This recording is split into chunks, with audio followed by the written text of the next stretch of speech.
নবী এবং রসুল যারা তারাও পৃথিবী শাসন করেছেন, শুধুমাত্র একটি ছোট অঞ্চল নয়। হযরতে নবী সুলাইমান আলাইহিস সালামকে আল্লাহ পাক রব্বুল আলামিন সূর্যের উদয়ন থেকে অস্তাচল পর্যন্ত মাশারিকুল আরদি ওয়া মাগারিবুহা সারা বিশ্ব শাসন করার জন্য আল্লাহ তাআলা তাকে ক্ষমতা দিয়েছেন।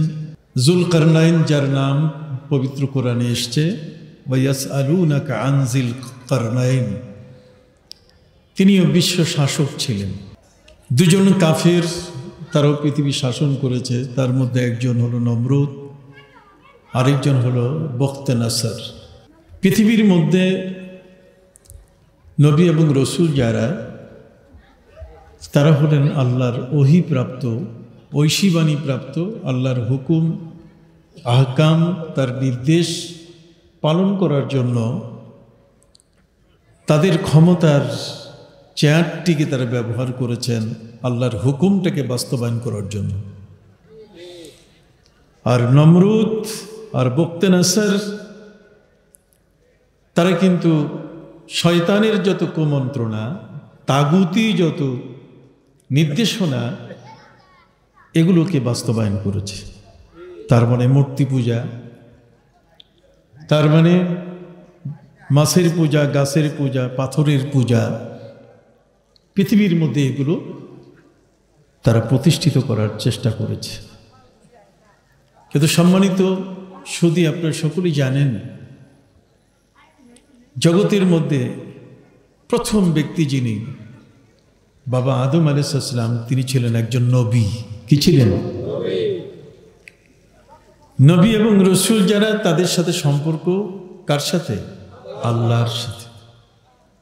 আর নমরুদ এবং তার দোসর ফেরাউন সহ যারা, তাদের সম্পর্ক শয়তানের সাথে। কথা বুঝতে পারছেন? এই জন্য একদল হলো হিজবুল্লাহ, আরেক দল হলো হিজবুস শয়তান। আল্লাহর দলবদ্ধ ব্যক্তি যারা, এ সমস্ত নবী রসুলদের জীবনী, তাদের পদাঙ্ক অনুসরণ করে যুগে যুগে অলি তৈরি হয়েছেন, আল্লাহওয়ালা তৈরি হয়েছেন, দিনদার পরেজগার মানুষ তৈরি হয়েছেন, পথহারা মানুষগুলো পথ পেয়েছেন। আপনি জানেন, নবী এবং রসুলদের মধ্যেই তাদের অনুসারী যারা, তারা কিন্তু আল্লাহর বিশেষ বান্দা, ওলিতে তারা পরিণত হয়েছিলেন। আমি নিজ থেকে যাই, আমাদের প্রিয় নবী সাল্লাল্লাহু আলাইহি সাল্লামের সাহাবী হযরতে আবু হুরায়রা রাদিয়াল্লাহু তাআলা আনহু, উনি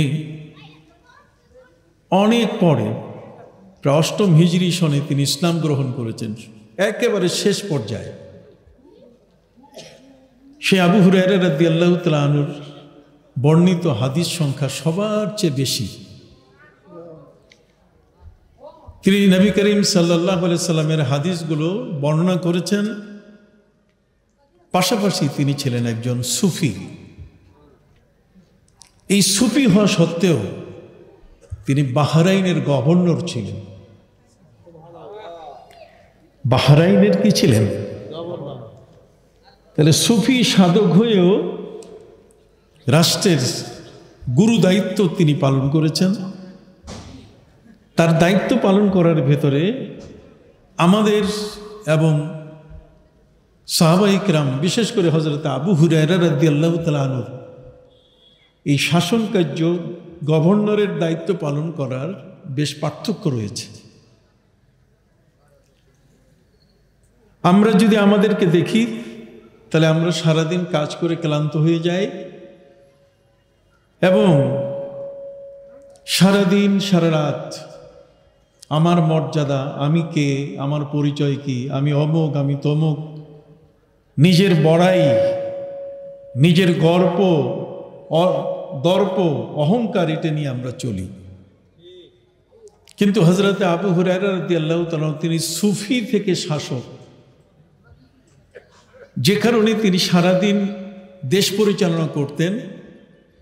আর সন্ধ্যা হলে পরে তিনি লাকড়ির বোঝা মাথায় নিয়ে বাজারে বিক্রি করতেন, মানুষের দুয়ারে দুয়ারে তিনি বিক্রি করে বেড়াতেন। সুবহানাল্লাহ। খুব মনে রাখার মতো একটি তথ্য।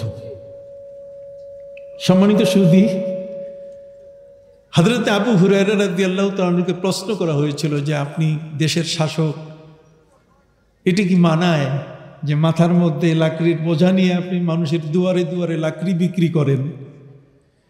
এটা তো মানায় না। আপনি তো গভর্নর, আপনি রাষ্ট্রের একটা বিশাল দায়িত্বের মধ্যে আপনি আছেন, আপনার জন্য এটা মানানসই নয়। হযরত আবু হুরায়রা রাদিয়াল্লাহু তাআলা তিনি বলেছেন যে আমি এই কাজটা করি কেন? এটা অভাবের তাড়নায় নয়। আমার খুব অভাব, আমার খাওয়ার অর্থ নেই, টাকা নেই, পয়সা নেই, পরিবার পরিচালনার ক্ষমতা আমার নাই, সক্ষমতা নেই, এই জন্য নয়। বরং দিনের বেলায় আমি যে গভর্নরের দায়িত্ব পালন করছি, এতে আমার নফস, আমার ভিতরে যে রিপুটা আছে, এই প্রবৃত্তি যেটা আছে, এই নফসটা, এটা এই দিনের এই গভর্নরের দায়িত্বে থাকার কারণে এটা কখনো কখনো আমার উপরে প্রভাব সৃষ্টি করে যে আমি একটা কি জানি হয়ে গেছি।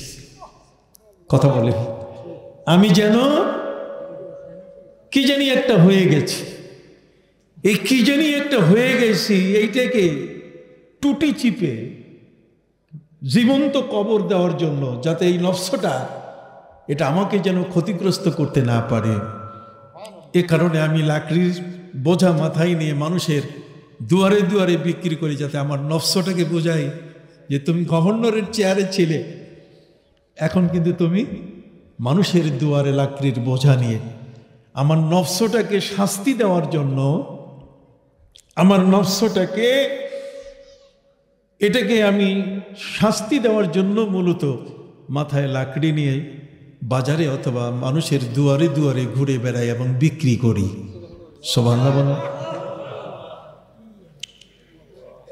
এই নফসানিয়াত, মানুষের যে নফস, মানুষের যে প্রবৃত্তি, মানুষের ভিতরে যে তার একটা কল্প আছে, এটি যদি কোনো কারণে নষ্ট হয়ে যায়, ওয়াইজা ফাসাদাত ফাসাদাল জাসাদু কুল্লু, তার গোটা দেহটা নষ্ট হয়ে যাবে, তার মাথার মগজ, মুখের ভাষা, কথা কোনোটাই ঠিক থাকবে না। একটি মানুষের জীবনের লোভ, লালসা, মোহ, মাৎসর্য, কাম, ক্রোধ, যতগুলো কুরিপু আছে যেগুলো মানুষকে ধ্বংসের দিকে ঠেলে দেয়, ওয়া ইন্নান নাফসা লাআম্মারাতুম বিসু ইল্লা মা রাহিমা রাব্বি, যে নফসটা নিয়ে আমরা চলি, এটা ভেরি ডেঞ্জারাস, এটা মারাত্মক। এত বড় নফস নিয়ে আমরা চলাফেরা করি যে যেটার কামই হলো লোভ লালসা, যেটার কামই হলো জেনা ব্যভিচার করা, যেটার কামেই হলো সুদ ঘুষ খাওয়া, যেটার কাজেই হলো মানুষের ক্ষতি করা, অন্যায় করা, দেশ ও জাতির ক্ষতি করা। কথা বোঝেন নাই? এই জন্য এই সূক্ষ্ম জিনিসটা এটা সাধারণ ডাক্তাররা বুঝতো না। ডাক্তারদের মধ্যে কলবের কোনো ট্যাবলেট নাই, আছে? কলব যদি অসুস্থ হয়, নফসটা যদি অবাধ্য হয়, তাহলে সেই নফসকে সোজা করার জন্য কোনো ক্যাপসুল আছে, ট্যাবলেট আছে? যেহেতু সাধারণ ডাক্তাররা শুধুমাত্র দেহের চিকিৎসা করে, কিন্তু মানুষের ভিতরে এমন কতগুলো শক্তি বিরাজমান, যদি কোনো কারণে এগুলো ভয়ঙ্কর হয় অথবা ক্যান্সার হয়ে যায়, ভয়ঙ্কর মানে যদি তার নফসটা আম্মারা হয়ে যায়, তাকে খারাপ পথে সবচেয়ে বড় নির্দেশনা দানকারী, খারাপ পথে তাকে নেওয়ার জন্য সবচেয়ে বড় যদি কার্যকরী পদক্ষেপ সে যদি নেয়, তখন কিন্তু ওই ব্যক্তির হাত পা দিয়ে আর সেটাকে ঠেকাবার কোনো শক্তি থাকে না। এই জন্য যুগে যুগে নবী রসুলরা সবসময় বিজয়ী হয়েছেন, যুদ্ধের ময়দানে তারা বিজয়ী হয়েছেন।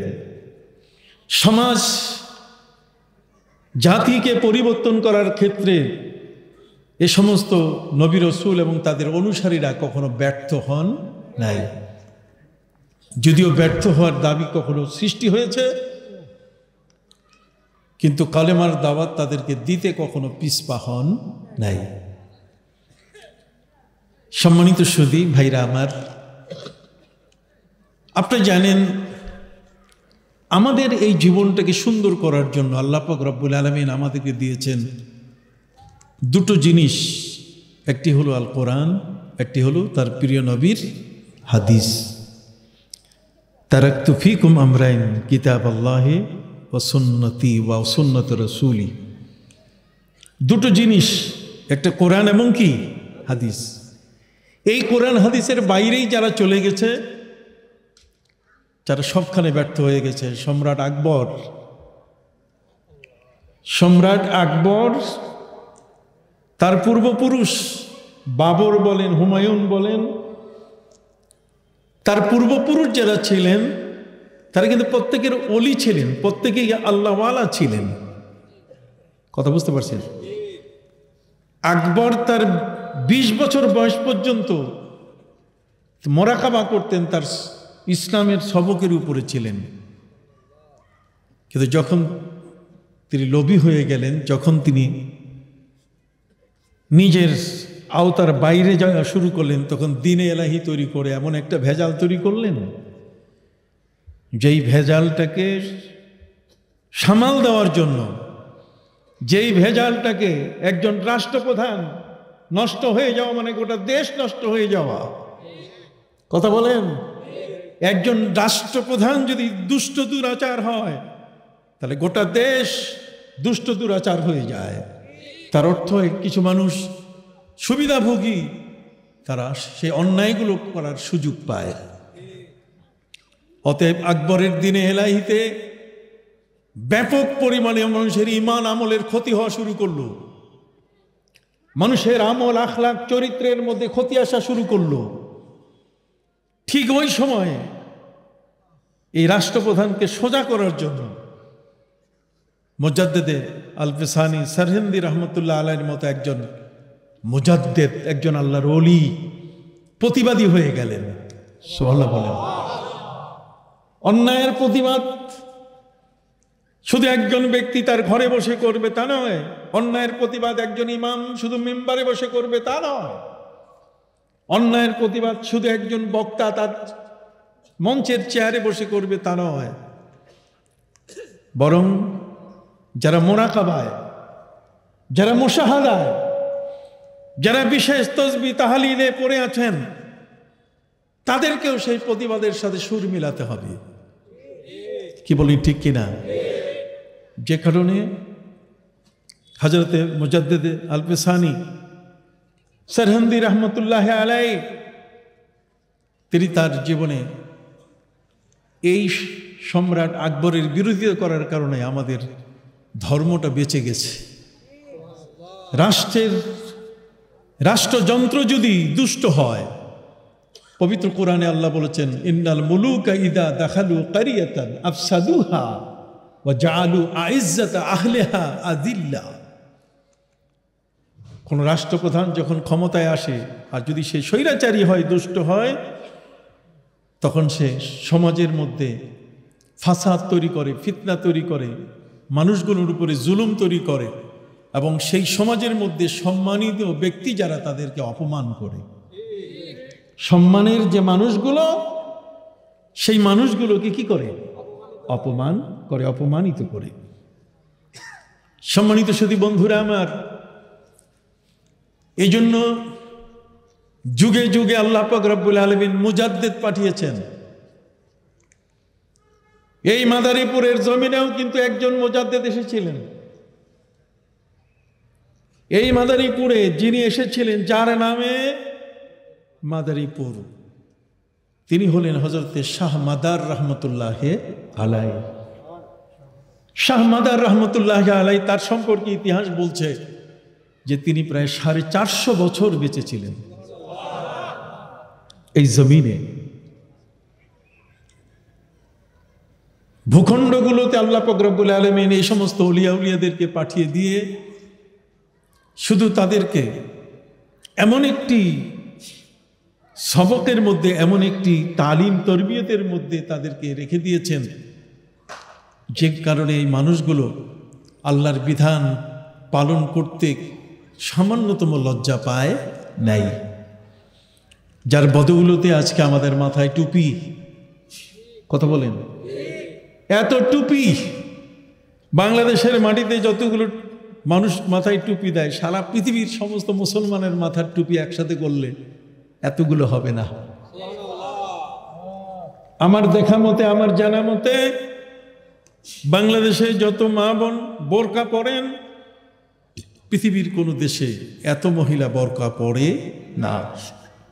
আমরা লোক সংখ্যা বেশি, যদিও আমাদের জায়গা ছোট, কিন্তু তারপরও আমাদের আমল আখলাক এটা কিন্তু এই ডান্ডা দিয়ে, লাঠি দিয়ে এটা তৈরি হয় নাই। আমাদের মাথার টুপি লাঠি দিয়ে আসে নাই, আমাদের মায়েদের বোরকা লাঠি দিয়ে আসে নাই, আমাদের মুখের দাড়ি, আমাদের ইসলামের পোশাক লাঠি দিয়ে আসে নাই। এটা এসছে এই ধরনের আল্লাহর মহান ওলিদের মাধ্যমে। তবে হ্যাঁ, ইসলাম বহু ধরনের কর্মকাণ্ডে পবিত্র কোরআন একমুখী করে ব্যবহার করার কোনো সুযোগ নাই। আপনি জানেন, রিসেন্ট ক্যালিফোর্নিয়ায়, আমেরিকার ক্যালিফোর্নিয়ায়, সেখানে একটা মা হাসপাতাল আছে। এই মা হাসপাতালটিতে মায়েরা তাদের সন্তান জন্ম দেন। এখানে কোনো পুরুষের আনাগোনা নাই, শুধু মায়েরা তাদের ম্যাটারনিটি, গর্ভধারিণী মায়েরা তাদের সন্তান জন্ম দেন। আলাদা একটা হাসপাতাল। সেই হাসপাতালের মধ্যে প্রতিদিন প্রায় 150 মা সন্তান প্রসব করেন। এই সন্তানরা সেখানে জন্ম নেয়। আমেরিকার নিয়ম হচ্ছে হাসপাতালে জন্ম নিতে হয়, হাসপাতালে মরতে হয়। মরলেও হাসপাতালে, বাইরে মরলে অনেক অসুবিধা। ইনভেস্টিগেশন করতে করতে 6 মাসও লাশ দাফন হয় না। সম্মানিত সুধী, এত মা সন্তান জন্ম দিচ্ছেন, সেই মায়ের সন্তান কোন মায়ের সন্তান কোনটা, এটা কিভাবে চিহ্নিত করবেন? তখন ডাক্তারের নিয়ম হলো যে মায়ের নামে একটা কাগজের মধ্যে লিখে বাচ্চার পায়ের মধ্যে লিখে দেয়, ওটা টেপ করে দিয়ে দেয়। একদিন সংখ্যা কম, মাত্র 2 জন মহিলা বাচ্চা প্রসব করেছে, কিন্তু নার্স ভুল করে মায়ের নামের যে ফিতাটা এটা পায়ের মধ্যে দেয়নি। 2 মায়ের থেকে সন্তান জন্ম নিয়েছে, একটি ছেলে, একজনের থেকে আরেকটি মেয়ে। 2-4 দিন যাওয়ার পরে এই সন্তানকে মায়ের বুকের দুধ খাওয়ানো প্রয়োজন। এখন 2 জন মাই দাবি করতেছে যে ছেলেটা আমার, মেয়েটাকে কেউ নিতে চায় না। ক্যালিফোর্নিয়ার ঘটনা। আসেন, কোরআনের প্রয়োজন কত, ইসলামের প্রয়োজন কত। আজকের জালেমরা, আজকের বেদিনরা, দুষ্ট দুরাচার যারা, তারা কোরআনকে সরিয়ে দেয়, কোরআনকে আমাদের হাত থেকে দূরে সরিয়ে দেয়। শিক্ষা ব্যবস্থা থেকে কোরআন সরিয়ে দিয়ে সেখানে ঢোল, তবলা, ললিত কলা কত কিছু দিয়েছে। কথা বোঝেন নাই? শরীফার গল্প ঢুকাই দিয়েছে ট্রান্সজেন্ডার বানাবার জন্য। একটা ছেলে হওয়ার পরে সে নিজেকে মনে করবে আমি একটা মেয়ে। একটা পুরুষ মানুষ সে কি মনে করতে পারে যে আমি একটা মেয়ে? সেটাও সিলেবাসে ঢুকাই দেওয়া হয়েছে শরীফা নামে। আমি তার প্রতিবাদ করেছি 42 পৃষ্ঠা লেখে। কথা বুঝতে পারছেন? 42 পৃষ্ঠা ট্রান্সজেন্ডার, LGBTQ+। সবচেয়ে পৃথিবীর জঘন্যতম যে দিকটা সেটাও ঢুকাই দেওয়া হয়েছে সিলেবাসে, যাতে ছেলেমেয়েরা ক্লাসে পড়েই বুঝে, ছেলেরা যেন মনে করে যে আমি তো মেয়ে। শরীফ আহমদ থেকে শরীফা, জঘন্যতম খেলা আমাদের ভেতরে শুরু করেছিল কেউ কেউ, কিন্তু আল্লাহ তাআলা তা পছন্দ করেন নাই। এদেশের ইসলাম আল্লাহর ওলিরা নিয়ে এসছেন। এই ইসলাম প্রতিটি ঘরে ঘরে, বাংলার মাটিতে ইসলামের অনুসারী যে সমস্ত মানুষ, তারা এত বেশি সজাগ, যে কারণে বাংলাদেশের এই রাস্তায় মদের বোতল নিয়ে হাঁটার মতো শক্তি কারো নাই। অথচ আপনি কানাডায় যান, কানাডায় গেলে আপনি দেখবেন প্রকাশ্যে আপনি গাঁজা খাইতে পারবেন, মদ প্রকাশ্যে খাওয়া যাবে, গাঁজা খাওয়া যাবে, গাঁজা মদ খাইতে কোনো বাধা নাই। কিন্তু বাংলাদেশে রাস্তার মধ্যে সেগুলো চলবে। এগুলো প্রতিষ্ঠিত যারা করেছেন তাদেরকে নিয়ে আজকে কথা বলতে চাই। সম্মানিত সুধী, ক্যালিফোর্নিয়ার হাসপাতালের মধ্যে 2 মায়ের ঝগড়া শুরু হলো বাচ্চা কয়টা নিয়ে? যে বাচ্চাটি কি ছেলে, মেয়েটাকে নিয়ে ঝগড়া নেই। এখন গোটা হাসপাতাল তোলপাড়, সারা হাসপাতালের সমস্ত ডাক্তার, তারা এর কি মীমাংসা করবে? 2 মাই দাবি করছে ছেলেটা কি আমার, মেয়েটা নিয়ে কেউ দাবি করে না। ডাক্তার কোনো সমাধান দিতে পারছেন না। শেষ পর্যন্ত তারা বৈঠক করে দেখলেন যেটা সমাধান হয়তো কোনো মুসলমান ডাক্তার দিতে পারবে, যেহেতু মুসলমান ডাক্তার কোরআন পড়ে। পবিত্র কোরআন মজিদে আল্লাহ পাক রব্বুল আলামিন বলেন, মা ফাররাতনা ফিল কিতাবি মিন শাই, আমি কোরআনের মধ্যে কোনো কিছুর আলোচনা বাকি রাখি নাই। তাম দুনিয়ার যত মানুষ কোরআনের পাশে আসা ছাড়া আর কোনো উপায় নাই। আমি ব্রিটেনে দেখেছি, ব্রিটিশ লাইব্রেরিতে বিশাল বড় বড় টাকওয়ালা মাথা, যাদের মাথায় চুল নাই, এত বড় বড় বিদ্বান মানুষগুলো তারা টেবিলে আল কোরআন নিয়ে গবেষণা করছে।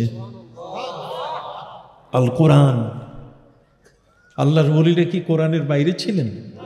কথা বলেন। আল্লাহর ওলিদের অনুসারী যারা, তারা কি কোরআন বাদ দিয়ে অনুসারী হয়? সম্মানিত সুধী বন্ধুরা আমার, আমেরিকার মধ্যে হিরিক পড়েছে মুসলমান হওয়ার, এত হিরিক যে তারা এখন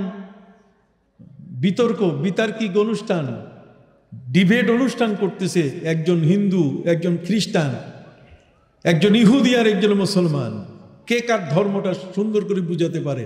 ওই খ্রিস্টানরা মিলেই একজন হিন্দু হয়, খ্রিস্টানরা মিলে একজন ইহুদি হয়, খ্রিস্টানরা একজন মিলে সে মুসলমান হয়, অথচ সে কিন্তু কি খ্রিস্টান। বোঝেন নাই? 4 জন খ্রিস্টান মিলে অভিনয় করে, কেউ খ্রিস্টানের অভিনয় নিয়ে রাখে, কেউ মুসলমানের অভিনয় করে, কেউ ইহুদি, কথা বুঝতে পারছেন, কেউ বৌদ্ধ।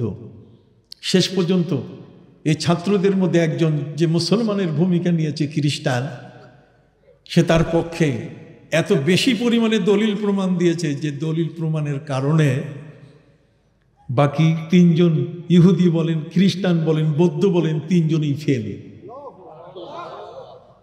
এই খ্রিস্টান শিক্ষিত ছেলেটি মুসলমানের ভূমিকা অবতীর্ণ হওয়ার কারণে সে মনে সবার কাছে সে বিজয় লাভ করল। এই ছেলেটিকে পরবর্তীতে তাকে দেখা গেল সে একটি মসজিদে গিয়ে, আমাদের দেশের মসজিদে সেই ব্যবস্থা নাই, আমেরিকার মসজিদের মধ্যে একটা আলাদা তাদের সভাকক্ষ থাকে, একটা কনফারেন্স রুম থাকে। এই কনফারেন্স রুমের ভিতরে নতুন ধর্মে যারা দীক্ষিত হতে চায়, ইসলামে যারা আসতে চায়, তারা ইমাম সাহেবের সাথে কথা বলে, ইমাম সাহেবের কাছে ইসলাম ধর্ম জানতে চায় এবং সেখানে তার ইসলাম ধর্ম গ্রহণ করার ব্যবস্থা করা হয়। সেই ছেলেটি এসে ইমাম সাহেবের কাছে কালেমা পড়ে মুসলমান হয়ে গেল। তো তাকে প্রশ্ন করা হলো যে তুমি তাড়াতাড়ি মুসলমান হয়ে গেলে কারণটা কি? কই ভাই, ডিবেট করতে গিয়ে, বিতর্ক করতে গিয়ে আমি মুসলমানের কোরআন এবং হাদিস ঘেটে যা পাইছি তাতে দেখছি তোমরা কেউ সত্য নও, সব মিথ্যা, এই জন্য আমি কালেমা পড়ে মুসলমান হলাম। কথা কি বুঝতে পারছেন? সম্মানিত সুন্নি, এই কোরআন মানুষকে দিশা দিয়েছে। এই কোরআনে কি নাই? বিজ্ঞান বলেন, এই কোরআনের মধ্যে কৃষি বলেন, এই কোরআনের মধ্যে আপনি সামাজিকতা বলেন, দেশ শাসন বলেন, তার সব কিছু আছে। কথা বুঝতে পারছেন? ক্যালিফোর্নিয়ার সেই হাসপাতালের এই দুই মায়ের ঝগড়াটাকে ডাক্তার শেষ করতে পারলো না, চলে গেল কার কাছে? মুসলমানের কাছে। মুসলিম ডাক্তার বলেন যে সমাধান আমার কাছে নাই, এর সমাধান কোরআনে আছে, কাজে এর সমাধান দিতে পারবেন আলেম সম্প্রদায়। সুবহানাল্লাহ বলেন। আলেম সম্প্রদায়ের শরণাপন্ন হয়ে তারা ডাক্তার, ক্যালিফোর্নিয়ার সেই মা হাসপাতালের ডাক্তার গিয়ে বলছে, আলেম সাহেবগণ, এই বড় ধরনের বিপদের মধ্যে আমরা পড়েছি, আপনাদের কাছে কোনো সমাধান আছে কিনা? আলেম যারা, তারা তো কোরআন জানে। কোরআনের মানুষগুলো কোনোদিন কোরআনের মহাবিজ্ঞানের যে সকল মহাজ্ঞান আছে তার থেকে কোনোদিন তারা পিছিয়ে নাই। আলেম সম্প্রদায় বললেন, হ্যাঁ, পবিত্র কোরআনে এই দুই মহিলার বাচ্চার সমাধান আছে। এখন কারো মগজের মধ্যে ঢুকতেছে না যে সমাধানটা কোথায়। আপনি সুবহানাল্লাহ বলবেন না? এই যে মাদারীপুর আহমদিয়া কামিল মাদ্রাসা, রাস্তায় হাঁটলে দেখলে মনে হয় ওই দিনিয়া মাদ্রাসা, ওই কওমিয়া মাদ্রাসা, ওই শিক্ষা প্রতিষ্ঠান, সেখান থেকে একটা টুপিওয়ালা ছাত্র বের হলে মনে হয় যেটা বোধহয় ফকিরের বাচ্চা, এটা মনে হয় একটা গরিব দুঃখী সেই পরিবার থেকে আসছে। কিন্তু আপনি জানেন না, এই পৃথিবীর সর্বোচ্চ মহান যে জ্ঞান, সে জ্ঞানের মানুষটা কিন্তু হাঁটতেছে মাথায় টুপি দিয়া। সবচেয়ে বড় ভালো মানুষটা যেটা আল্লাহকে ভয় করে, ইন্নামা ইয়াখশাল্লাহ মিন ইবাদিহিল উলামা। আলেম সম্প্রদায় আল্লাহকে ভয় করেন। সম্মানিত সুধী, সেই আলেম সম্প্রদায়ের আল্লাহ পাক রব্বুল আলামিন তাদের সিনাটাকে এমন করে দিয়েছেন যে সিনাটার মধ্যে যখন কাশ হয়ে যায়, এরা এমন এক নবীর উম্মত, এরা কবরের পাশ দিয়ে হাঁটলে, মাটির উপর দিয়ে যদি হাঁটে, তাহলে মাটির নিচে কবরবাসীর কি হাল, তার অবস্থা কি, সে ভালো আছে না মন্দ আছে সেটা তারা বুঝতে পারে। বলবেন যে হুজুর এটা কি আপনি বানায় বলেন? না, আমি বানিয়ে বলছি না। সহিহ বুখারী আপনি খুলে দেখুন, সহিহ বুখারীর মধ্যে প্রিয় নবী সাল্লাল্লাহু আলাইহি ওয়াসাল্লামের চাচা হযরতে আব্বাস রাদিয়াল্লাহু তাআলা আনহু, তার পক্ষ থেকে একটি ঘটনা ইমাম বুখারী বর্ণনা করেছেন। ইমাম বুখারী যেন তেন মানুষ নয়। হাদিস গ্রহণ করার ক্ষেত্রে ইমাম বুখারী হলেন পৃথিবীর মুহাদ্দিসদের মধ্যে এমন সেরা একজন মুহাদ্দিস, যিনি তার বুখারী শরীফ লিখতে গিয়ে আমার নবীজির রওজা মোবারক বেছে নিয়েছিলেন। রওজা মোবারকের পাশে বসে তিনি বুখারীর তরজমাতুল বাব, তারাজুমুল বুখারী অথবা বুখারী শরীফ তিনি সেখানে সংকলন করেছেন, লিখেছেন। তিনি বলছেন, ওয়াল্লাহি মা সান্নাতু হাদিসান ইল্লা তাসালতু ওয়া সাল্লাইতু রাকাতাইন। খোদার কসম, আমার বুখারী শরীফের মধ্যে একখানা হাদিসও আমি লিখি নাই যতক্ষণ পর্যন্ত আমি গোসল করি নাই।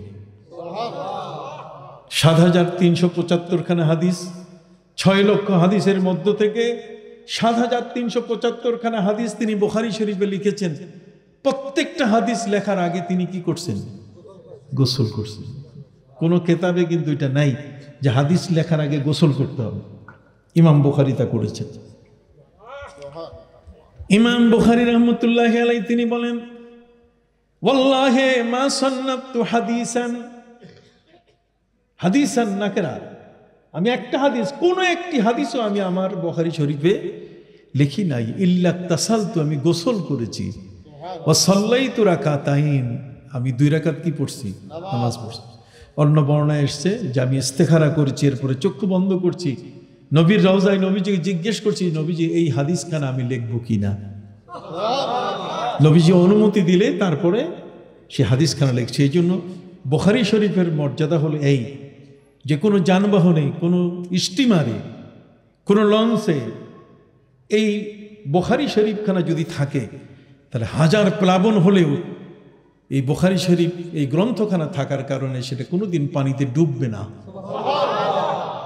কোনোদিন পানিতে ডুববে না। ইমাম বুখারী ছিলেন ঠিক এমন একজন ব্যক্তি, যার ইন্তেকালের সময়ে আমার নবীজি তাকে নেওয়ার জন্য এগিয়ে আসছিলেন। এটা কি যেমন মানুষ, যেমন তেমন মানুষ নাকি? এই জন্য ইমাম বুখারীর বুখারী শরীফে তিনি যে ঘটনা লিখছেন, এটা সাধারণ ঘটনা নয়।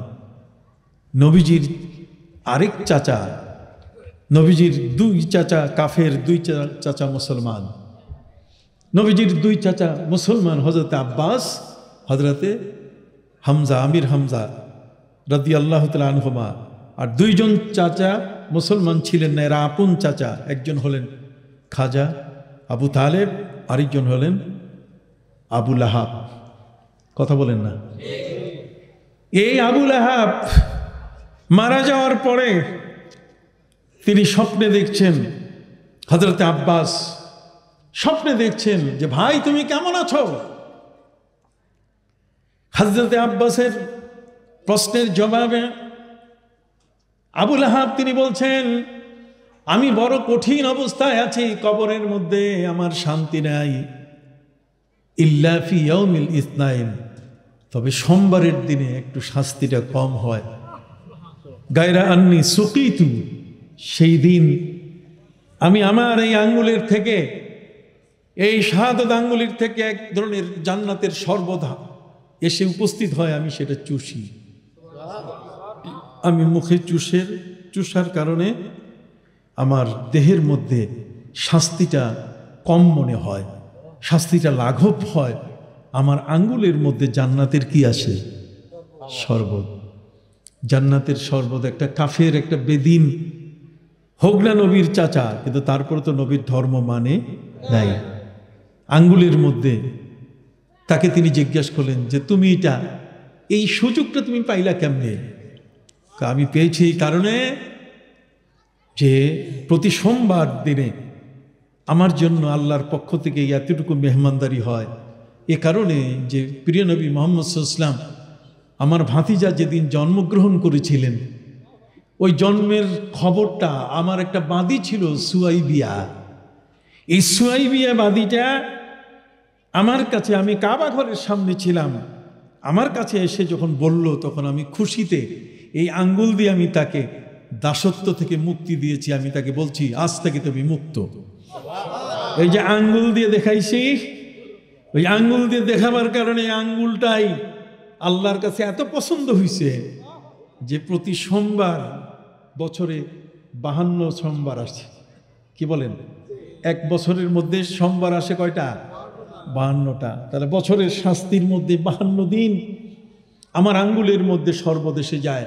এখানে অনেক আলেম ওলামা বসে আছেন। এই হাদিসটা মুরসাল হাদিস, কথা কন না? এই হাদিসটা এমন একখান হাদিস যেটা ইমাম বুখারী তালিকান নিয়ে এসছেন। ইমাম বুখারীর মতো ব্যক্তি তার বুখারী শরীফে নিয়ে আসা মানে কি এটা মিথ্যা খবর? সম্মানিত সুধী, ইসলামের মধ্যে নবীর চাচা প্রবেশ করার কারণে তার দৃষ্টিভঙ্গি, তার স্বপ্ন এমনভাবে খুলে গেল যে সেই স্বপ্নের খবরটা ইমাম বুখারী দিচ্ছেন যে কবরের মধ্যে কে কোন অবস্থায়, সেটা এই জমিনের উপরে যারা থাকে তারা বুঝতে পারেন। জোরে বলেন, জমিনের উপরে যারা থাকেন তারা কি বুঝতে পারেন। যাক, আমি একটু পরে সেদিকে আসতেছি।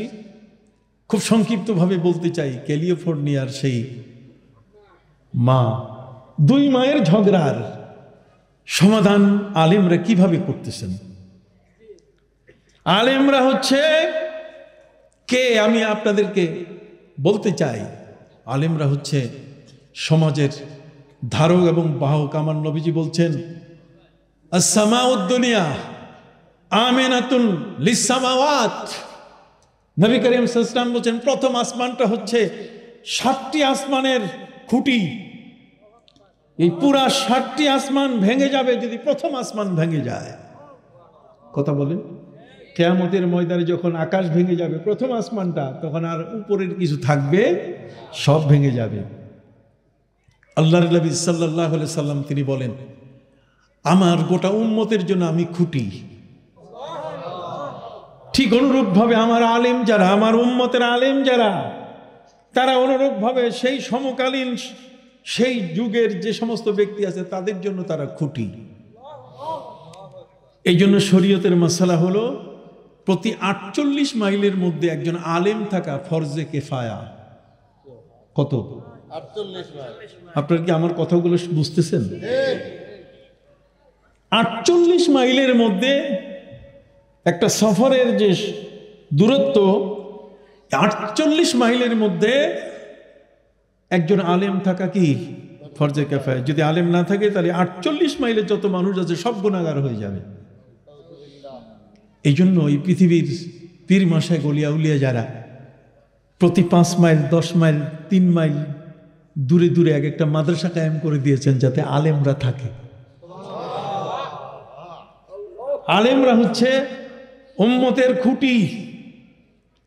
এই সমস্ত আলিম উলামা উম্মতের খুঁটি। যে কোনো বিষয়ে তারা জিজ্ঞাসা করতে পারেন। পবিত্র কোরআন মজিদে আল্লাহ বলেছেন, ফাসআলু আহলাদ যিকরি ইন কুনতুম লা তা'লামুন। তোমরা আলেমদের কাছে, আহলে জিকির মানে আলেম, আলেমদের কাছে যে বিষয়গুলো জানা নাই সেগুলো তোমরা কি জানো। এই কারণে আজকের এই মাহফিল, এই আয়োজনগুলো, এই তালিম তালকিন, এই তারবিয়ত, এই মাহফিলগুলো আয়োজন, ওয়াজ নসিহত, কোরআনের নির্দেশনা, উদউ ইলা সাবিলি রাব্বিকা বিল হিকমাতি ওয়াল মাউইজাতিল হাসানা, সুন্দর ওয়াজ। অতএব ক্যালিফোর্নিয়ার সেই 2 মায়ের সমাধান আলেমদের কাছে চাওয়া হলো। আলেমরা বলছে কোরআনে আছে। কোথায় আছে? আমরা তো চিন্তাও করি না, কিন্তু যারা মাদ্রাসা পড়ে তারা বলতে পারে। পবিত্র কোরআন থেকে তারা ফয়সালা দিলেন। আপনারা একটা কাজ করেন, এই 2 মায়ের বুকের যে অমীয় সুধা, মায়ের বুকের যে দুধটা, এটা 2টা পাত্রে রাখেন। রাখার পরে ওজন করেন। ওজন করার পরে কোন মায়ের দুধ ভারী হয়, ওজন হয়, আর কোনটা হালকা হয়, এটা দেখেন। কই হুজুর, এই গবেষণা আপনি বাইর করলেন কেমনে? এই গবেষণা আপনি বের করলেন কেমনে? সাথে সাথে আলিম ওলামা উত্তর দিলেন। সূরা নিসার মধ্যে আল্লাহ পাক রব্বুল আলামিন বলে দিয়েছেন, লিযযাকারি মিসলু হাযযিল উনসায়াইন। সুবহানাল্লাহ, সুবহানাল্লাহ। আল্লাহ পাক রব্বুল আলামিন বলে দিয়েছেন, একটি পুরুষ সমান সমান 2 জন মহিলা। কাজে 2 জন মহিলা একসাথে যত শক্তি রাখে, 2 জন মহিলার যে ওয়েট, তার চেয়ে একটি পুরুষের ওয়েট হবে কি বেশি।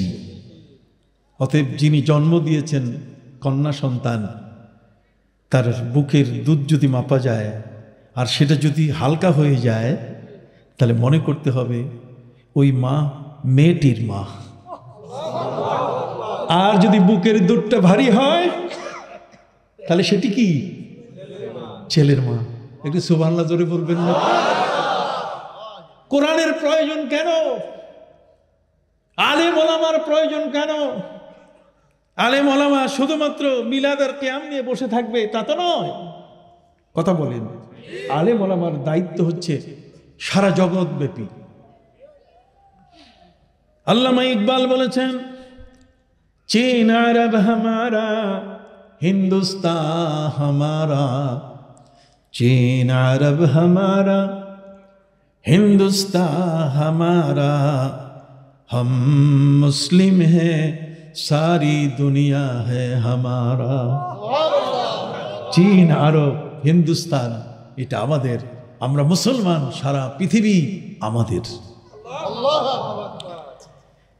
এই জন্য আল্লামা ইকবাল বলেছেন, तौहीद की अमानत सीनों में है हमारे, तौहीद की अमानत सीनों में है हमारे, आसान नहीं है मिटाना नामो निशा हमारा।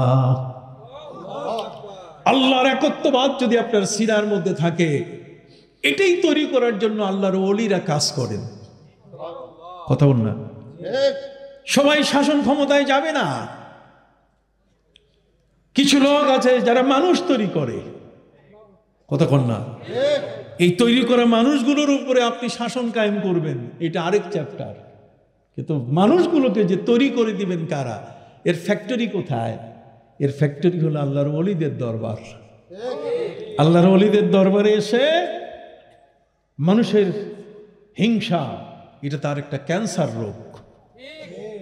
হিংসা, বিদ্বেষ, কথা বুঝেন নেই? তারপরে গোসা, শহ, গজব, অজব, কথা কন না, এই যত হাসাদ, কিনা, এই সবগুলো হচ্ছে মানুষের ভিতরে এক একটা ক্যান্সার। একটা মানুষকে যদি হিংসা থেকে বাঁচানো যায়, তাকে যদি রক্ষা করা যায়, ওয়ামিন শাররি হাসিদিন ইযা হাসাদ, কথা কন না।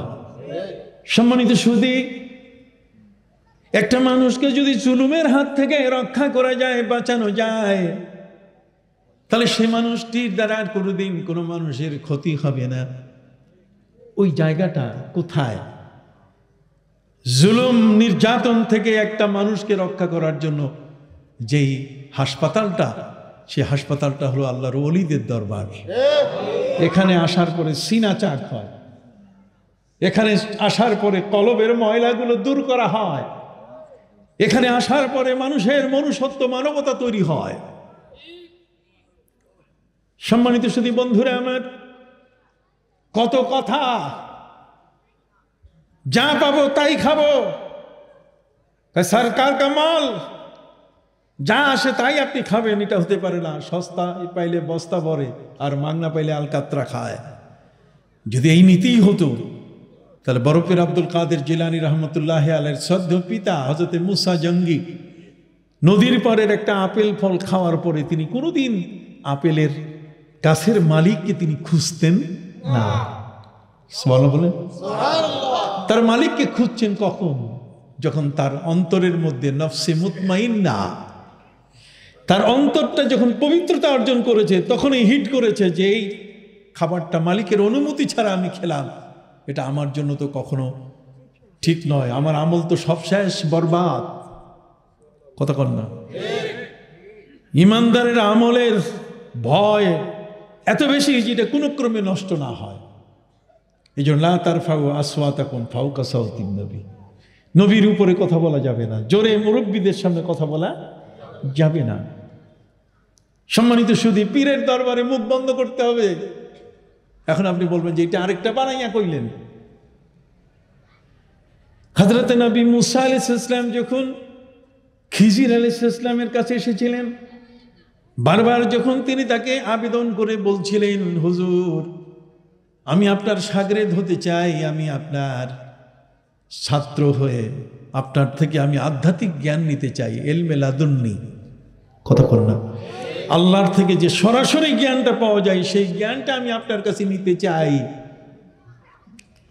ঠিক ওই মুহূর্তে হযরত খিজির আলাইহিস সালাম নবী মুসা আলাইহিস সালামের কাছে শর্ত দিয়েছিলেন, قال إن اتبعتني فلا تسألني عن شيء حتى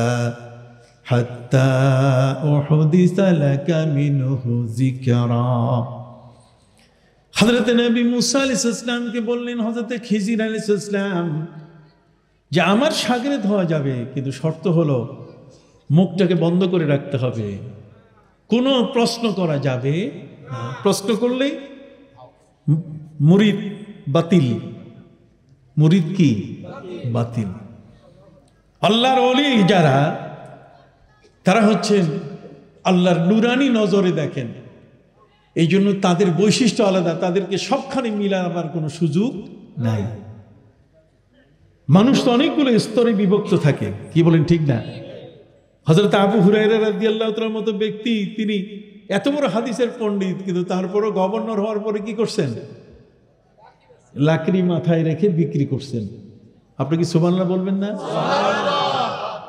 রে ভাইরা, এই পৃথিবীর মধ্যে যতগুলো দুষ্টামি হয়েছে, সম্পদ হরণ হয়েছে, অর্থ সম্পদ লুটপাট হয়েছে, তার একমাত্র কারণ হলো এই নফস, লোভ, লালসা। অতএব নতুন করে এখন চর্চা করতে হবে, শাসন ক্ষমতায় যারা আসবে তাদের নফসটা আগে পরীক্ষা করতে হবে ঠিক আছে কিনা, তাদের নফস ঠিক আছে কিনা, লালসা মুক্ত কিনা, আল্লাহর ভয় তাদের অন্তরের ভিতরে আছে কিনা। আল্লাহর ভয় যদি না থাকে তাহলে সেখানে আমার সমূহ ক্ষতি হওয়ার সম্ভাবনা, কি বলেন ঠিক কিনা, ক্ষতি হওয়ার সম্ভাবনা সবচেয়ে কি বেশি। আমি কি কোনো অন্যায় বলেছি? বন্ধুরা আমার, পৃথিবীর মধ্যে আলিম ওলামা যারা, তারা হলেন আমাদের রাহবার।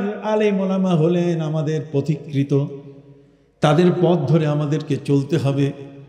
এছাড়া এরা ওয়ারাসাতুল আম্বিয়া, কাজে নতুন নতুন ওয়াজের প্রয়োজন নাই, আলেমদের থেকে বিচ্ছিন্ন করারও কাউকে সুযোগ নাই। আলেমরাই একমাত্র নির্ভরযোগ্য ব্যক্তি, এরা মতামত আলেম। আপনি অন্য মানুষকে বলতেছেন বিশাল নির্ভরযোগ্য, কিন্তু তার চেয়ে আপনি একজন আলেমকে বলেন, কি বলেন ঠিক না? সেই আলেমকে বলার পেছনে তো লক্ষ কোটি দৃষ্টি কোরআনের সাক্ষ্য আছে। এখন আসেন তো, লিজ্জাকারি মিসলু হাজ্জিল উনসায়াইন, সূরা নিসার আয়াত। সূরা নিসার আয়াতের মধ্যে একটা ছেলের সমান কি দুইটা মেয়ে, কথা বলেন না, 1:2। তার মানে এক ছেলের সমান কি দুই মেয়ে। আলেমদেরকে ডাক্তাররা ধরে বসলেন যে আপনাদের প্রতি শ্রদ্ধা, আপনারা সমাধান দিলেন, ভালো কথা, আমরা এখন টেস্ট করে দেখব, কিন্তু আমরা একটু জানতে চাই যে এই ফর্মুলাটা পাইলেন কই? সুবহানাল্লাহ বলেন। এই ফর্মুলাটা কোন জায়গা থেকে আপনারা নিলেন? তারা বলেন যে এই ফর্মুলাটা আমরা পেয়েছি হযরতে আলী রাদিয়াল্লাহু তাআলা আনহু থেকে। দেখেন এখানে কিন্তু ওই যে কার্ল মার্কসের নাম নাই, লেনিনের নাম নাই, কথা বলেন, কারণ তারা তো এই পথের মানুষ না, তাদের সমাধান যথেষ্ট নয়। সমাধান একমাত্র কোরআন এবং হাদিস, নবীর জীবন এবং চরিত, আউলিয়া ইকরামের জীবন দর্শন, এর বাইরে আমাদের যাওয়ার কোনো সুযোগ নেই। আমি আগেই বলেছি, যুদ্ধে যোদ্ধারা যুদ্ধ করছে আর নবীজি দোয়ায় বসে গেলেন। বদরের যুদ্ধে নবী কি দোয়ায় বসে গেলেন। হযরত আবু বকর সিদ্দিক রাদিয়াল্লাহু তাআলা নবীজির মাথা মোবারকের উপরে চামড়া দিয়ে ছাউনির মতো দিয়ে তিনি ছায়া দেওয়া শুরু করলেন। নবী করিম সাল্লাল্লাহু আলাইহি ওয়াসাল্লাম আল্লাহর কাছে বললেন, আল্লাহুম্মা ইনশিতা, আল্লাহুম্মা ইনশিতা, রে প্রভু যদি আপনি চান তাহলে ফাহলিকিল আসাবা, তাহলে আমাদেরকে ধ্বংস করে দেন, কাফেরদেরকে বিজয়ী করেন। সম্মানিত শুধু হযরত আবু বকর সিদ্দিক তিনি বললেন, হুজুর আর বলা দরকার নাই, আসমান গরম হয়ে গেছে।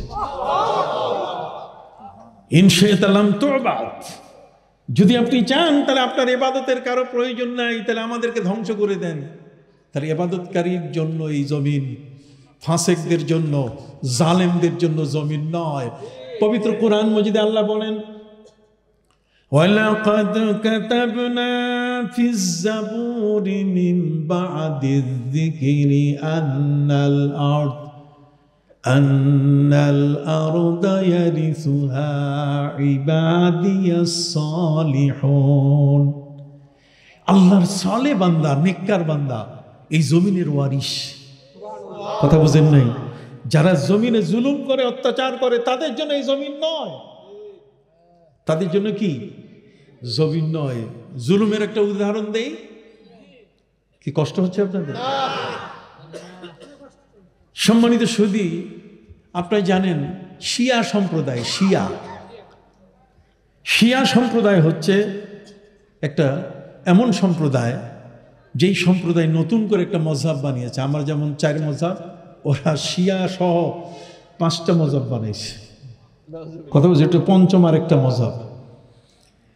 এই শিয়ারা হচ্ছে খুবই উদ্ভট। এই শিয়া যারা মুহররম মাস যখন আসে তখন নবীজির 2জন শ্বশুর শায়খাইন, 2জন বড় সম্মানী সাহাবী যাদের ফজিলত এত বড়, নবী করিম সাল্লাল্লাহু আলাইহি ওয়াসাল্লাম বলেছেন আফজালুন নাস বাদাল আম্বিয়া আবু বকর, নবীদের পরে যদি পৃথিবীতে সবচেয়ে বড় ফজিলতপূর্ণ দামি সম্মানী যদি কোনো ব্যক্তি থাকেন তাহলে সেই ব্যক্তির নাম কি? আবু বকর।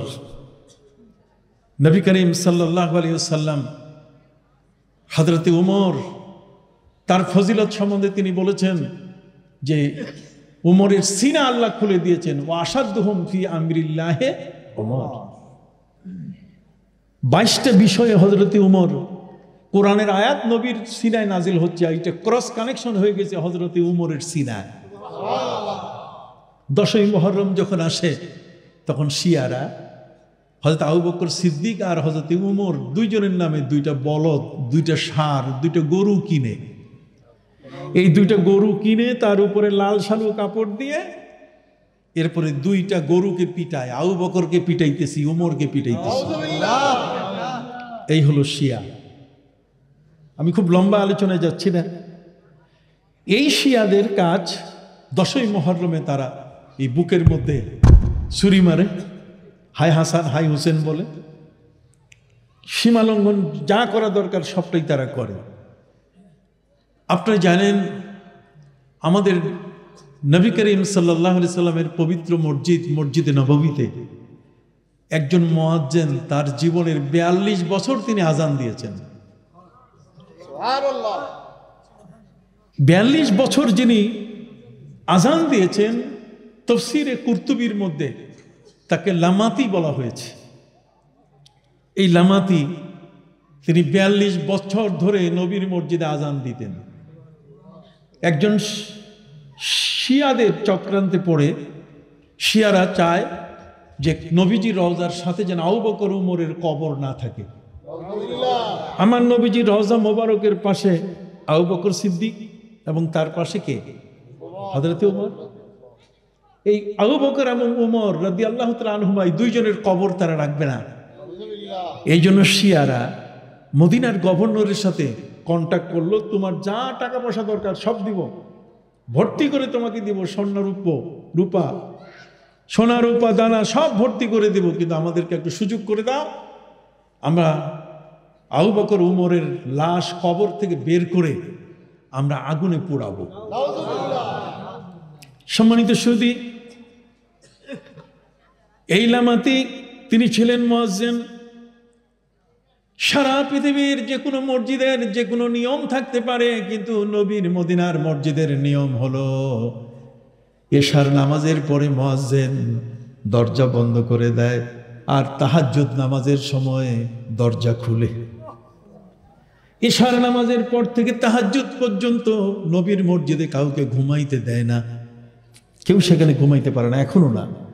রমজান মাসটা সেটা ভিন্ন জিনিস, কিন্তু বছরের নিয়ম হচ্ছে এশার নামাজ হয়ে গেলে পরে তারা দরজা কপাট বন্ধ করে দেয় আর তাহাজ্জুদের সময় দরজা খুলে। এই লামাতি তিনি 42 বছর ধরে এই কাজটা করতেন। কাজে নবীর রওজা পাকে আসার যে দরজাটা, বাবু সালামের 1 নম্বর যে দরজাটা, এই দরজাটার চাবি ছিল তার হাতে। গভর্নর তাকে ডেকে বলছে যে শোনো, আজকে তোমার একটা কাজ করতে হবে, আর সে কাজটা হলো রাত গভীরে 1টা-1:30টার দিকে কিছু লোক আসবে, দরজা খুলতে বলবে, তুমি দরজা খুলে দিও। যারা আসবে তারা শিয়া, যারা আসবে তাদের উদ্দেশ্য হলো আবু বকর এবং হযরত উমর ফারুকের লাশ কবর থেকে বের করে সেটা আগুনে পুড়ায় ফেলবে। শিয়াদের এই কাজ। গভর্নর লামাতিকে ডাক দিয়ে বলছে, তুমি আজকে দরজাটা খুলে দিবে। কই কেন? আমি তো 42 বছর ধরে দরজা খুলি না। 42 বছর ধরে এসার পরে দরজা বন্ধ হয়, তাহাজ্জুদের সময় আমি খুলি, এর আগে আর খোলার কোনো নিয়ম এ পর্যন্ত নাই। আপনি বলছেন এটা আমি পারবো না। গভর্নর বলছে তোমাকে পারতেই হবে, না হলে তোমাকে আজকে কতল করা হবে। উনি দেখলেন যে আমার জীবনের উপরে যখন গভর্নরের হুমকি আসছে, তখন দেখি কি হয়। এর ভিতরের যা কিছু আছে সবকিছু হেফাজতের মালিককে আল্লাহ। এবং এই লামাতির বিশ্বাস যে রওজা মোবারকে নবীজি জিন্দা নবী। দেখি আজকে কি হয়। রাত 1টার সময় যখন নক করছে দরজা, হযরত লামাতি মুয়াজ্জিন তিনি দরজা খুলে অবাক হয়ে গেলেন। প্রায় 40 জনের মতো মানুষ, প্রত্যেকের হাতে শাবল, প্রত্যেকের হাতে কোদাল, প্রত্যেকের হাতে মাটি উঠানো টুকরি, কথা বলেন না, বাঁশের টুকরি, এগুলো নিয়ে হুড়হুড় করে প্রবেশ করছে। উনি বললেন, আমি যখন বাধা দিলাম, বাধা দেওয়ার সাথে সাথে ওরা আমাকে এমন বেদম প্রহার করা শুরু করলো, মারা শুরু করলো, যে আমি ভয়ে ওই যে নবীজির মিম্বার শরীফ, এই মিম্বারের পিছনে আমি সেখানে গিয়ে আত্মগোপন করলাম, ওরা যেন আমাকে মারতে না পারে। তবে আমার ভয় হয়েছে যে এই শাবল এবং কোদাল দিয়ে তারা নবীর রওজা মোবারকে কোনো ক্ষতি করবে। তবে দেখি আজকে দয়াল নবী, জিন্দা নবী, এই মুহূর্তে তার অবস্থানটা কোথায়। উনি বলছেন যে রওজাতুম মিন রিয়াজিল জান্নার সীমানা হচ্ছে মিম্বার পর্যন্ত। মা বাইনা বাইতি ও মিম্বারি রওজাতুম মিন রিয়াজিল জান্নাহ। নবীর রওজার যে সীমানা, এই নবীর রওজার সীমানা হলো কোথায়? মিম্বার পর্যন্ত, নবীর ঘর থেকে মিম্বার পর্যন্ত। উনি বলছেন ওরা সবাই মিলে হু হু করে যখন ঢুকে যাওয়া শুরু করলো, তখন এই মিম্বার এই পরিমাণ জায়গায় আসার সাথে সাথে মাটি ফাঁক হয়ে গেল, এবং আমার চোখের সামনে দেখতে দেখতে 40 জন জীবন্ত মাটিতে কবর হয়ে গেল, আবার মাটি বসে গেল।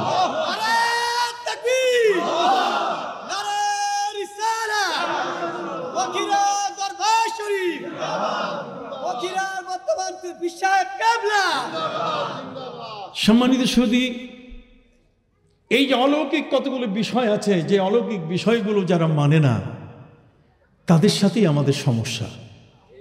কথা কন না, তাদের সাথেই আমাদের কি সমস্যা। আমরা তাদেরকে সমস্যা মনে করি। আল্লাহর ওলিদেরকে তুচ্ছ তাচ্ছিল্য করা যাবে না, আল্লাহর ওলিদেরকে কখনো হেয় করা যাবে না। বড় পীর আব্দুল কাদের জিলানী রহমতুল্লাহ আলাইহি আসরের উযু করার জন্য বসেছিলেন, আর একজন মহিলা 300 মাইল দূরে একটা পাহাড়ি পথ দিয়ে যাচ্ছিল, একজন বখাটে যুবক সেই মহিলার ইজ্জতের উপরে হাত দেওয়ার জন্য যখন হাত দিয়েছে, ঠিক ওই মুহূর্তে তিনি বলছেন, ইয়া গাউস আগিসনি, হে গাউসুল আজম, তুমি আমাকে সহযোগিতা করো। হযরত বড় পীর আব্দুল কাদের জিলানী রহমতুল্লাহ আলাইহি ওই মুহূর্তে পায়ে ছিল খরম, এই খরম খুলে এমন ভাবে তিনি মারলেন যে 300 মাইল দূরে গিয়ে ওই যুবকের গালে চপেটাঘাত শুরু করলো। আপনি বলবেন যে এইগুলো কি এখন মানা যায়? সম্মানিত শুধু এইগুলো কি মানা যায়? এগুলো মানতে গিয়ে আমাদের অনেকেরই কষ্ট হয়। আপনি যাবেন এই বাংলাদেশের জমিনে, বড় পীর আব্দুল কাদের জিলানী রহমতুল্লাহ আলাইহির 2 জন নাতি শুয়ে আছেন। কয়জন? 2 জন। বলতে পারবেন নাম? হ্যাঁ, থ্যাংক ইউ। 2 জন নাতি শুয়ে আছেন। আমরা তো এই জগতের খবর রাখি না। সম্মানিত শুধু একজন শুয়ে আছেন রাজশাহীর পদ্মা নদীর পাড়ে দরগা ঘাটে, হযরতে শাহ মখদুম রূপস রহমতুল্লাহ আলাইহি। আর নোয়াখালীতে একজন শুয়ে আছেন হযরতে শাহ মিরান। নাম কি? শাহ মিরান। শাহ মিরান আর শাহ মখদুম 2 জনই হলেন নাতি বড় পীর আব্দুল কাদের জিলানীর। কথা বুঝতে পারছেন? শাহ মখদুম উনি যখন আসলেন রাজশাহীতে এই আল্লাহর ওলি, রাজশাহী তিনি এসেছিলেন বোয়ালিয়ায়। দত্ত বাবুরা প্রতিদিন একজন মুসলমানকে জবাই করত।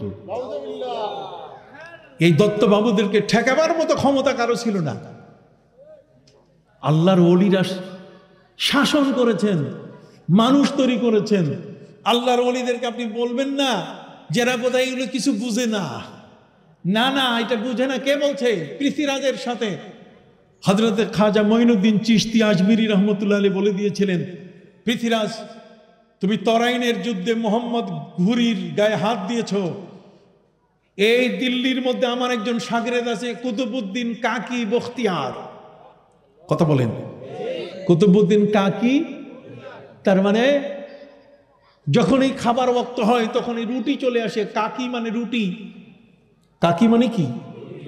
রুটি। খাবার সময় রুটি চলে আসে। কুতুবউদ্দিন কাকি বলছে তার তরবারিতে তুমি টুকরা টুকরা হয়ে যাবে। ঠিক তার তরবারিতে পৃথ্বীরাজ কিন্তু টুকরা টুকরা হয়ে গেছে। কথা বল। আল্লাহর ওলিরা শুধুমাত্র তসবিহ নিয়ে বসে থাকে তা নয়। আমরা যারা এই সৈয়দ আহমদ শহীদ বেরলভী রহমতুল্লাহ আলাইহির অনুসারী, তার মধ্যে দুটো গুণ। একটা হচ্ছে বালাকোটের যুদ্ধে যেমনই শিখদের বিরুদ্ধে তিনি মাথা দিয়েছেন, জেহাদ করেছেন। একদিকে আধ্যাত্মিকতা, আরেক দিকে কি? জেহাদ। কথা বলেন না? কাজে আপনারা কখনোই কথা মনে করবেন না যে আমরা বোধহয় ওই চ্যাপ্টারটা ভুলে গেছি, ওই চ্যাপ্টার মনে হয় আমাদের মাঝে নাই। কথা কি বুঝতে পারছেন? সম্মানিত সুধী, আল্লামা লামাতির কথা বললাম, দয়াল নবী, জিন্দা নবী, নবীর রওজার পাশে তার দুইজন ফজিলতপূর্ণ সাহাবী, তাদের সাথে যদি খারাপ ব্যবহার করা হয় এটা বিশাল অপমান কিনা? মাটি ফাঁক হয়ে গেছে, জীবন্ত কি কবর হয়ে গেছে। আবার কারো জীবন্ত কবর হয় শাস্তির জন্য নয়। যেমন হযরত খাব্বাব ইবনে আরতাতা, নাম কি? আপনাদের কষ্ট হচ্ছে কিনা জানি না, আমি তো গলায় সুর দিয়ে ওয়াজ করতে পারতেছি না। ভাইরা আমার, হযরতে খাব্বাব ইবনে আরতাতা, হযরতে খুবাইব ইবনে আরতাতা। হযরতে খুবাইব তিনি 9 জন সাহাবীর মধ্যে একজন ছিলেন। কাফেররা তাকে বন্দি করে আমাদের হাজী সাহেবরা যে মসজিদে আয়েশায় যান তানিম, এই মসজিদে আয়েশা থেকে 100 গজ দূরে এইখানে তাকে বেঁধে রেখেছিল। হযরতে খুবাইব রাদিয়াল্লাহু তাআলা আনহু তাকে ধরে নিয়ে আসা হয়েছে। তিনি পাহাড়ের উপরে উঠেছিলেন, 9 জন ছিলেন তারা। মক্কার কাফেররা আমাদের প্রিয় নবী সাল্লাল্লাহু আলাইহি ওয়াসাল্লামের দরবারে গিয়ে বলছে যে হুজুর, আমরা তো আগে মুসলমান হয়ে গেছি, আমাদের কোরআনের শিক্ষক দরকার, কারি সাহেব দরকার, ভালো কোরআন পড়তে পারে। নবীজি বলছেন তাহলে তোমরা তো কিছুদিন থাকলে কার কার পছন্দ হয়? ওরা ঠিক তাদেরকেই বেছে নিল যাদের দ্বারা তাদের বাপ চাচারা ওই বদরের যুদ্ধে মারা গেছে। এই 9 জনের মধ্যে একজন ছিলেন হযরতে খুবাইব রাদিয়াল্লাহু তাআলা, হযরতে যায়েদ ইবনে দাসানা। সম্মানিত শুধু আগের প্ল্যান, যখন মদিনা থেকে তারা বের হয়ে আসলো, মাঝপথে মক্কা আসতে মাঝপথে পাহাড়ি এলাকায় অতর্কিত কাফেরদের হামলায় সেখানে 8 জন শহীদ হয়ে গেলেন। 8 জনকে শহীদ করার পরে ওদের দৃষ্টিভঙ্গি হলো যদি কেউ এদের মাথা এনে দিতে পারে তাহলে মাথার খুলিতে তারা মদ পান করবে, এবং যে মাথা এনে দিতে পারবে এক একটা মাথার বিনিময়ে 100টা করে উট পুরস্কার পাবে। তো যেহেতু তারা 10 জনের মধ্যে 8 জনকে মেরে ফেলছে, তারা 800 উট পেয়ে যাবে। 800 উট পাইতে গেলে মাথাটা তো মক্কার নেতাদের কাছে পৌঁছাইতে হবে। যখনই তারা এসছে এদের মাথা নেওয়ার জন্য, তখন আল্লাহর পক্ষ থেকে এত বিশাল মৌমাছির দল আল্লাহ পাঠাই দিছেন। এই মৌমাছির হুল খাইয়া, দেখেন না কিছুদিন আগে মাজার ভাঙতে গিয়ে একজন তার পরিবার, তার ছেলে মেয়ে সহ ভেমরুল এমনভাবে হুল দিছে যেই হুল খাইয়া 3 জনই শেষ। কথা কি বুঝতে পারছেন? সম্মানিত সুধী,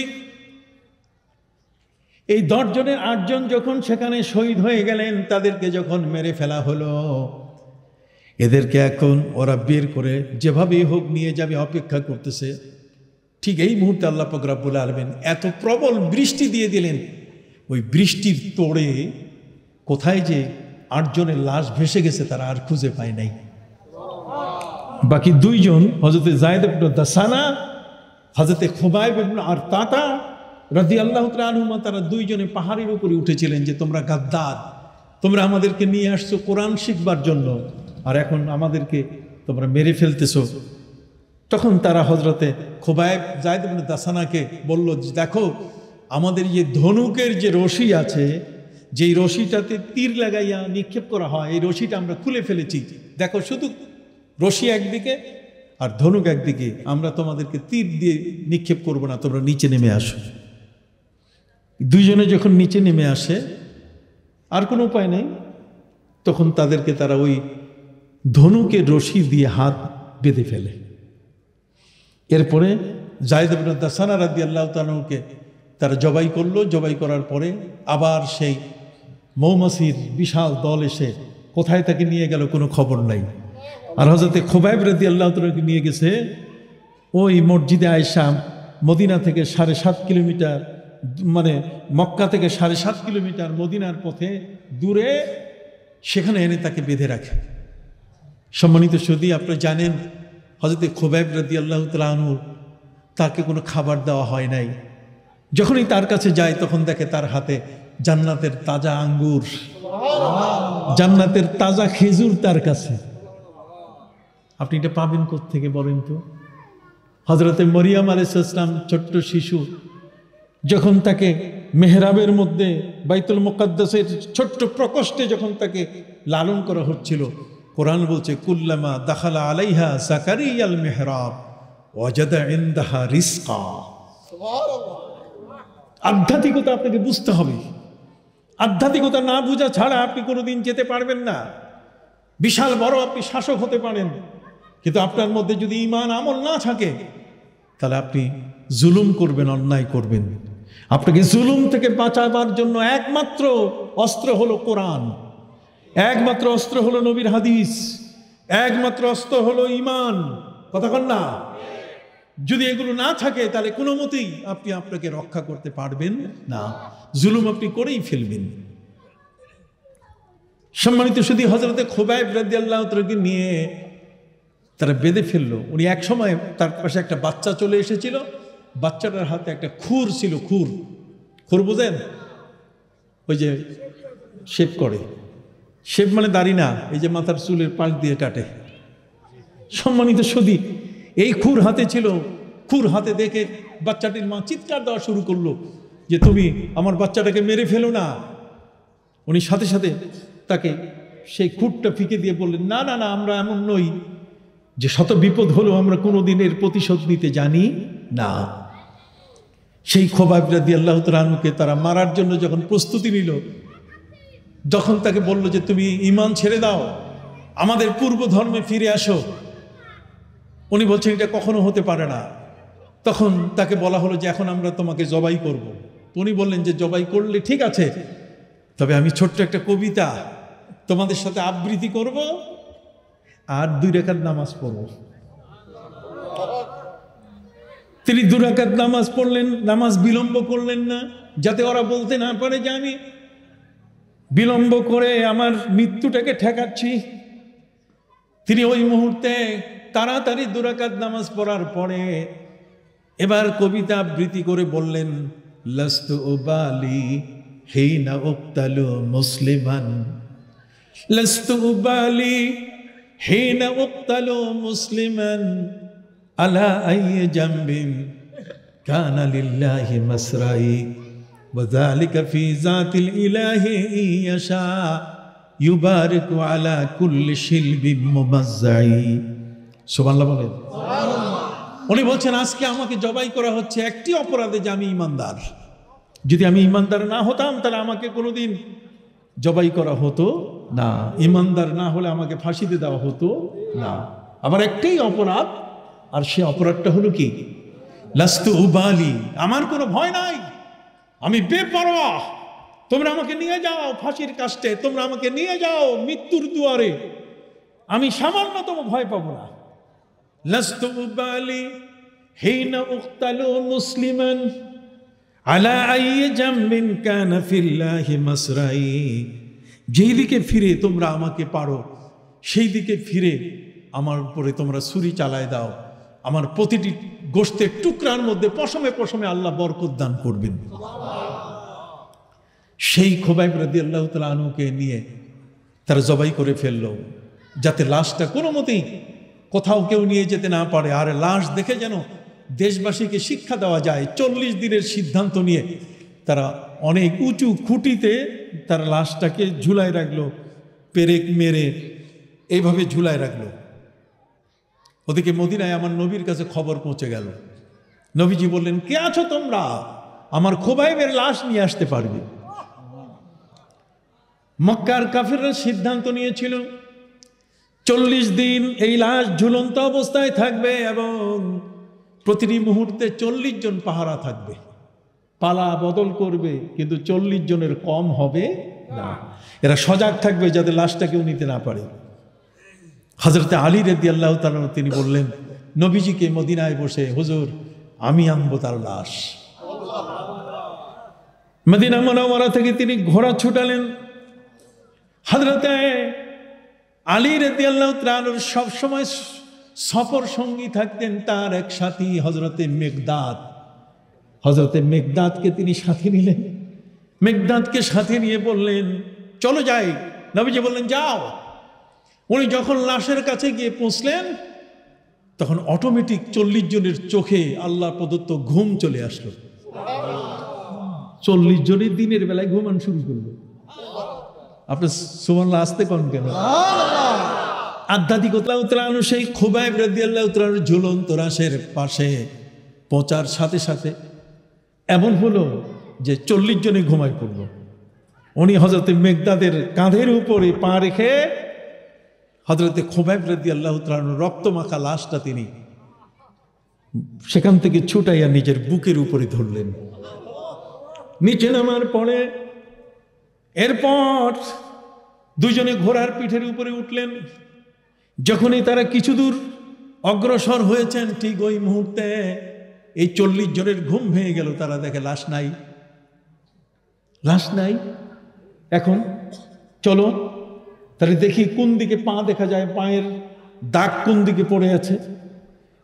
ঘোড়ার পায়ের দাগ দেখে তারা সেই অনুসরণ করে তাদের ঘোড়াগুলো ছুটানো শুরু করলো। 40 জন পিছনে ছুটলো। এক পর্যায়ে গিয়ে হযরতে আলী রাদিয়াল্লাহু তাআলা হযরতে মিকদাদকে তারা ঘিরে ফেলল। লাশ মাঝখানে, লাশ কি মাঝখানে। ঠিক ওই মুহূর্তে হযরতে আলী রাদিয়াল্লাহু তাআলা হায়দারি হাঁক দিলেন যে আল্লাহর নবী, মক্কার কাফেররা চতুর্দিকে ঘেরাও করে বসেছে, এখন এই মুহূর্তে করণীয় কি? প্রিয় নবী সাল্লাল্লাহু আলাইহি সাল্লাম মদিনার জমিন থেকে বলে দিয়ে দিলেন, আলী রে, তুমি খুবাইবের লাশটা মাটিতে রেখে দাও। মাটিতে রাখলে মাটি ফাঁক হয়ে যাবে, মাটিটাকে ঢেকে দিবে, ও মাটি থেকে আর তারা বের করতে পারবে না। হযরতে আলী রাদিয়াল্লাহু তাআলা তার লাশ মাটিতে রেখে দিলেন। একজন আল্লাহ প্রেমিকের লাশকে আল্লাহ কিভাবে হেফাজত করেন, আর একদল দুরাচার, দুষ্ট দুরাচারের লাশগুলোকে কিভাবে আল্লাহ জীবন্ত মাটিতে পুঁতে ফেলেন। কি ক্ষমতা কার? আরো জোরে বলেন, ক্ষমতা কার? এই ইতিহাসগুলো যারা পড়ে না তারাই পৃথিবীতে বিড়ম্বনার শিকার হয়, তারাই পৃথিবীতে সবচেয়ে বড় লাঞ্ছনার অপমানের কি হয়, শিকার হয়। এই জন্য বলতেছি বন্ধুরা আমার, জগতের মধ্যে আল্লাহ পাক রব্বুল আলামিন কাকে কিভাবে তিনি কিভাবে শাস্তি দেন আর কিভাবে কাকে সহযোগিতা করেন, এই অলৌকিক বিষয়গুলো আল্লাহর ওলিদের চোখে কি স্পষ্ট। আল্লাহর ওলিদের চোখে কি স্পষ্ট। ঠিক তাই হয়েছে। কোরআনের প্রয়োজনীয়তা এত বেশি যে ওই ক্যালিফোর্নিয়ার কন্যা মা, কোন মায়ের সেই বাচ্চা, এই ছেলেটা হবে কার? আপনার কি পেয়েছেন? যার বুকের দুধ কি হবে, তিনি হবেন ছেলের কি মা। কি চমৎকার সমাধান। কিন্তু ডাক্তার সাহেবরা তারা বলছেন যে এটা ফর্মুলাটা পাইলেন কোথায়? ওরা বলছেন ফর্মুলাটা কোরআনে। তাহলে কোরআন থেকে কে বের করছেন? আপনারা বের করলেন না আরো অন্য কেউ বের করেছে? তখন তারা বললেন যে হযরত আলী রাদিয়াল্লাহু তাআলা আনহুর সময়কালে এই ধরনের একটা ঘটনা ঘটেছিল। দেখেন আলেমদের কত লেখাপড়া, আলেমরা কত লেখাপড়া করে। এরা শুধু আপনারা দেখেন মনে হয় আপনার মসজিদে একটা খুতবা দিচ্ছে, মৌলভী সাহেব বোধহয় এই পর্যন্তই শেষ, তা কিন্তু নয়। বরং আলেমদের দৃষ্টিভঙ্গি, তাদের জ্ঞান গবেষণা এত গভীরে। কেউ তো কাশফের মাধ্যমে, কিসের মাধ্যমে বলেন? কাশফ বুঝেন? কাশফ হচ্ছে ভিতরের জিনিসটা খুলে আসা, মাটির নিচে যেটা আছে এটা চোখে দেখা। মাটির নিচের যেটা সেটা কি চোখে দেখা। এই জন্য বড় বড় আলেম যারা, তারা পীরদের মুরিদ হয়। বড় বড় আলেম যারা, তারা পীরদের কি মুরিদ হয়। সম্মানিত সুধী, আমরা আপনারা এই ধরনের বড় বড় আলেমের ইতিহাস জানি। এই সারসিনা দরবারে বড় বড় মুহাদ্দিস এরা এসেছিল। যখন এই মুহাদ্দিস সাহেব আসেন, বুখারী শরীফের হাফেজ দাদা হুজুর কিবলা হযরতে শাহ সুফি নিসারউদ্দিন রহমতুল্লাহ আলাইহির কাছে দেখেই উনি বুঝে ফেলছেন যে তো বড় আলেম। কয় হুজুর, আমি বারবার স্বপ্ন দেখছি আপনার কাছে আমি মুরিদ হচ্ছি। উনি বলছেন, বাবা তোমাকে মুরিদ করার যোগ্যতা আমার নাই। তুমি এত বড় হাদিসের হাফেজ, যে বুখারীর হাফেজ, তার কাছে কি ইসলামের কোনো কিছু কম আছে? তারপরও ছুটে গেছেন কোথায়? সারসিনার দাদা হুজুর কিবলা তাকে বলছে, আমি তোমাকে মুরিদ করার সাহস পাই না, আমি ফুরফুরা নিয়ে যাব। ফুরফুরা নিয়ে যাওয়ার পরে মসজিদে বসাইয়া তিনি বলছেন, নেসার তুমি ওই দিক থেকে ফয়েজ দাও আর আমি এই দিক থেকে ফয়েজ দেই। দেখি ওই ফয়েজের মাধ্যমে তার এলেমটা, তার যে বুখারীর যে গরমটা, এটা ঠান্ডা হয়ে যাবে, কমে যাবে। কমে গেলে তখন যেটাই দিব সেটাই মানবে। কথা কি বুঝতে পারছেন? সম্মানিত সুধী, খাজা মঈনুদ্দিন চিশতি আজমিরি রহমতুল্লাহ আলাইহির সেই শাগরেদ, তার খলিফা, তার কাছে মুরিদ যিনি হয়েছেন তিনি হলেন কুতুবউদ্দিন কাকি বখতিয়ার।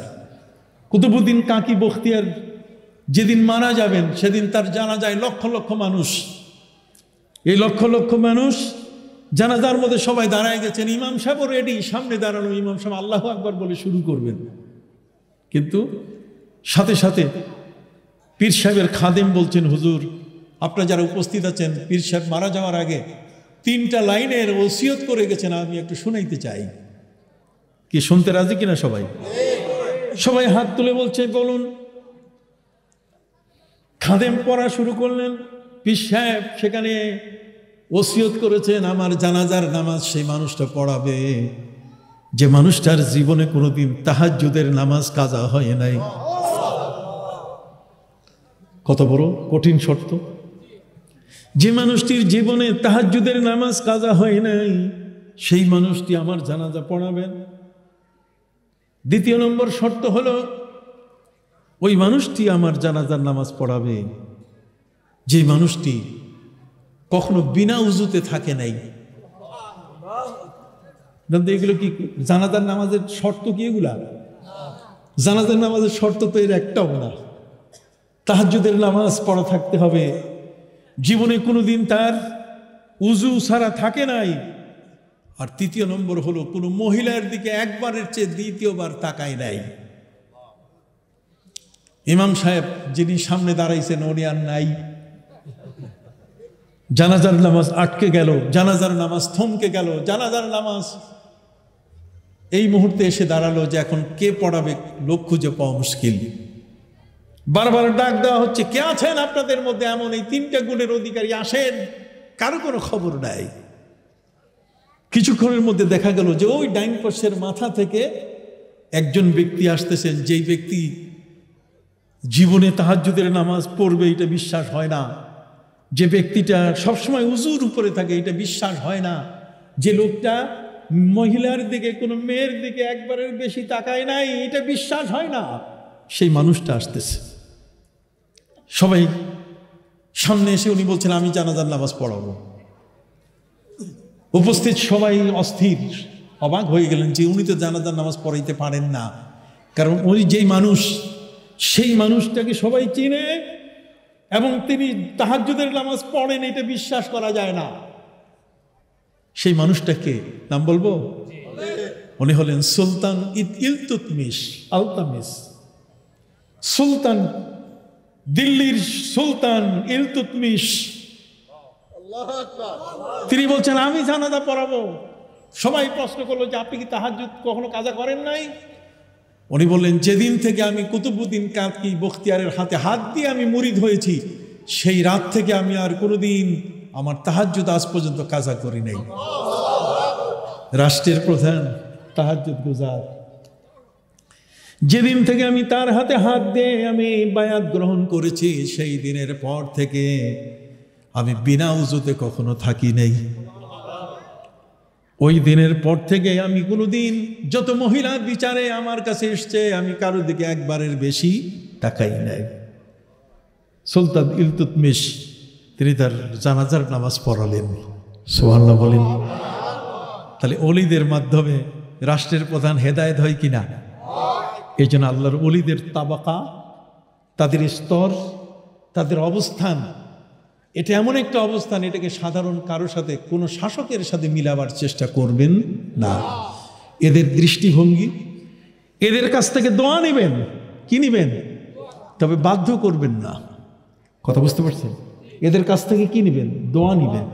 এদের দোয়ার শক্তি অনেক বড়। কথা বুঝতে পারছেন? এই জন্য ভাইদের খেদমতে আরজ করতে চাই, হযরতে আলী রাদিয়াল্লাহু তাআলা আনহুর সময়কালে ঘটনা ঘটেছে। তখন তো এই আধুনিক যুগ ছিল না, তখন তো ক্যালিফোর্নিয়ার মতো এত সুন্দর মা হাসপাতাল ছিল না। নার্সের পক্ষ থেকে প্রত্যেকটা শিশু যে মায়ের থেকে জন্ম নিয়েছে, সেই মায়ের নাম শিশুর পায়ের লেখা থাকবে, এই নিয়ম তো সেই সময় কাছে ছিল না। ফলে রাত্রবেলায় দুইজন মহিলা বাচ্চা প্রসব করেছে এক বাড়িতে, একটা ছেলে আর একটা কি মেয়ে। এখন পরের দিন দুধ খাওয়া নিয়ে দুই মায়ের ঝগড়া। কথা বুঝতে পারছেন? হযরত আলীর যুগে অন্ধকারে জন্ম নিয়েছে, এখন সবাই ছেলেটার মা হয়ে গেছে দুইজনেই, মেয়েটার মা কেউ হইতে চায় নাই। হযরত আলী রাদিয়াল্লাহু তাআলা আনহু তখন তার দরবারে যখন এই বিষয়টি নিয়ে যাওয়া হয়, তখন তিনি ফয়সালা দিয়েছিলেন যে দুই মায়ের বুকের দুধ নিয়ে তোমরা একটু ওজন করে দেখো, যে মায়ের দুধ ভারী হবে এই ছেলেটির মা তিনি হবেন। হযরত আলী রাদিয়াল্লাহু তাআলা জিজ্ঞেস করা হয়েছে যে এই ফর্মুলাটা আপনি কোত্থেকে পেলেন? উনি বলছেন কোরআন থেকে। এখানে দেখেন ক্যালিফোর্নিয়ায় আলেমদের উত্তরে সূরা নিসা থেকে যে উত্তর দেওয়া হয়েছে, এবারে হযরত আলী রাদিয়াল্লাহু তাআলা আনহুর উত্তর আরো অন্য জায়গা থেকে। দেখেন কোরআন একটা জায়গা থেকে আরেকটা জায়গায় কোরআন ব্যাখ্যা করে। পবিত্র কোরআন মজিদে আল্লাহ বলেন ফাস্তাশহিদু শাহিদাইনি মির রিজালিকুম, তোমরা যে কোনো বিচারের ক্ষেত্রে দুইজন সাক্ষী নাও, দুইজন ব্যক্তির সাক্ষ্য গ্রহণ করো, দুইজন ব্যক্তি সাক্ষী হবে। শাহিদাইনি মিনার রিজাল ফাইন লাম ইয়াকুনা রাজুলাইন, যদি একজন না পাও ফারাজুলুন ওয়া ইমরাতান, তাহলে একজন পুরুষ আর দুইজন কি মহিলা। তাহলে বোঝা গেল একজন পুরুষের সমান কি দুইজন মহিলা, তাহলে দুইজন মহিলার চেয়ে একজন পুরুষের ওয়েট কি বেশি। এইখান থেকে মায়ের বুকের দুধ ওই ছেলে যদি হয় তাহলে সেটা ভারী হবে, এটা এখান থেকেই তিনি বের করেছেন। এটাই হলো তার ইস্তিহাদ। সুবহানাল্লাহ, কথা কি বুঝতে পারছেন? তাহলে দেখেন কোরআন থেকে বের হচ্ছে, একদল বের করবে সমস্যার সমাধানের জন্য, আরেক দল আছে যারা আল্লাহর গজব থেকে রক্ষা পাবার জন্য। এজন্য বলা হয়েছে যে পৃথিবীর মধ্যে সবসময় শাম দেশে 40 জন আবদাল থাকবে। ওয়াফিস শামে আর বাউনা আবদাল, শাম দেশে কয়জন আবদাল থাকবে? 40 জন। 500 জন আখিয়ার সারা পৃথিবী ব্যাপী থাকবে। কতক্ষণ না, দরবেশ থাকবে, ওলি থাকবে, পীর থাকবে, কুতুব থাকবে, কুতুবে জামান থাকবে, কুতুবুল ইরশাদ থাকবে, কুতুবুল আকতাব থাকবে, কতক্ষণ না গাউস থাকবে। এগুলো দিয়ে আল্লাহ পাক রব্বুল আলামিন তার পৃথিবীকে তিনি সাজাইছেন। সুবহানাল্লাহ বলেন। অতএব সম্মানিত সুধী, আপনাদের খেদমতে বলতেছিলাম ইউরিদুনা লিইউতফিউ নূরাল্লাহি বিআফওয়াহিহিম ওয়াল্লাহু মুতিম্মু নূরিহি ওয়ালাউ কারিহাল কাফিরুন। আলেম ওলামা, পৃথিবীতে মুজাদ্দিদে আলফে সানির যেমন প্রয়োজন ছিল, খাজা মঈনুদ্দিন চিশতিরও তেমন কি প্রয়োজন ছিল। পৃথিবীতে খাজা মঈনুদ্দিন চিশতির যেমন প্রয়োজন ছিল, ঠিক হজরতে উসমান হারুনি আর বড় পীর আব্দুল কাদের জিলানী, বাহাউদ্দিন নকশবন্দি, তাদেরও কি ছিল? প্রয়োজন ছিল। এই সমস্ত মানুষগুলোকে তাদের ঘরে ঘরে গিয়ে তাদেরকে হেদায়েত করেছে। কথা বুঝতে পারছেন? কাজেই সবটাই আমাদের জীবনের দরকার। নাহার জানজানে আস নাহার মর্দে মর্দ খুদা বন্দে পাঞ্জে আঙ্গুশ ইকসা না কাট না অঞ্জির নাম শুধ হার মেওয়ায়ে না মিসলে জুবাই দস্তে হার বেওয়ায়ে। হাতের 5টা আঙ্গুল সমান নয়, কিন্তু 5টা আঙ্গুলই দরকার। এই জন্য দলমত নির্বিশেষে বাংলাদেশের মাটিতে আমরা যেন সকলে মিলে এক হতে পারি। কথা কন না? ওয়াতাসিমু বিহাবলিল্লাহি জামিআন ওয়া লা তাফাররাকু। আমরা কেউ কারো থেকে আলাদা হব না। কথা কন না? সবাই আমাদের প্রয়োজন। জোরে বলেন, সবাই আমাদের কি প্রয়োজন? অতএব সেই প্রয়োজনের তাগিদে আল্লাহ তাআলা যেন আমাদেরকে এক হওয়ার তৌফিক দান করেন। সকলে বলেন আমিন। এই পখিরা দরবার শরীফ, এটি হচ্ছে এই বঙ্গের জন্য দক্ষিণবঙ্গ বলেন, আর এটা ওই পদ্মা নদীর এপারে বলেন, শর্ষিনা দরবারের একটা উজ্জ্বল, একটা আলোকিত স্থান হলো এই পখিরা দরবার। কথা বলেন। সেই পখিরা দরবারের যিনি অলি ছিলেন, তিনি ছিলেন আহলে কাশফ।